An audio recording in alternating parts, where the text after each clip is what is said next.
Pazhayannur Thiruvallamala public റോഡിലുണ്ടായ വാഹനാപകടത്തിൽ വയോധികന് ദാരുണാന്ത്യം. റോഡിൽ പാർക്ക് ചെയ്തിരുന്ന ടിപ്പർ ലോറിക്ക് പിന്നിൽ സ്കൂട്ടർ ഇടിച്ചാണ് അപകടമുണ്ടായത്. പട്ടിപ്പറമ്പ് സ്വദേശി നാരായണനാണ് മരിച്ചത്. കഴിഞ്ഞ രാത്രി 10 മണിയോടെ പഴമ്പാലക്കോട് കൂട്ടുപാത ജംഗ്ഷന് സമീപമായിരുന്നു അപകടം.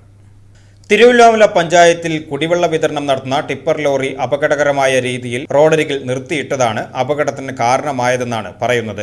ടിപ്പറിന് പിന്നിലേക്ക് നാരായണൻ സഞ്ചരിച്ചിരുന്ന സ്കൂട്ടർ ഇടിച്ചു കയറുകയായിരുന്നു. പട്ടിപ്പറമ്പ് കുന്നത്ത് വീട്ടിൽ 74 വയസ്സുകാരനായ നാരായണനെ ഉടൻ തന്നെ നാട്ടുകാർ ചേർന്ന് ഒറ്റപ്പാലം വള്ളുവനാട് ആശുപത്രിയിൽ എത്തിച്ചുവെങ്കിലും ജീവൻ രക്ഷിക്കാനായില്ല.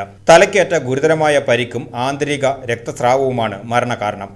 അപകടം നടന്നയുടൻ നാട്ടുകാർ രക്ഷാപ്രവർത്തനത്തിന് മുന്നിട്ടിറങ്ങിയെങ്കിലും 10:30 ആശുപത്രിയിൽ വെച്ച് അദ്ദേഹം മരണത്തിന് കീഴടങ്ങുകയായിരുന്നു.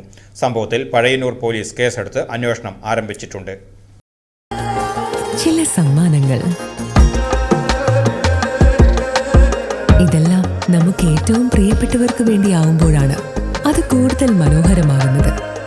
ലിയോസ് ഗോൾഡ് ആൻഡ് ഡയമണ്ട്സിന്റെ പരിശുദ്ധമായ സ്വർണം പോലെ. Leo's gold and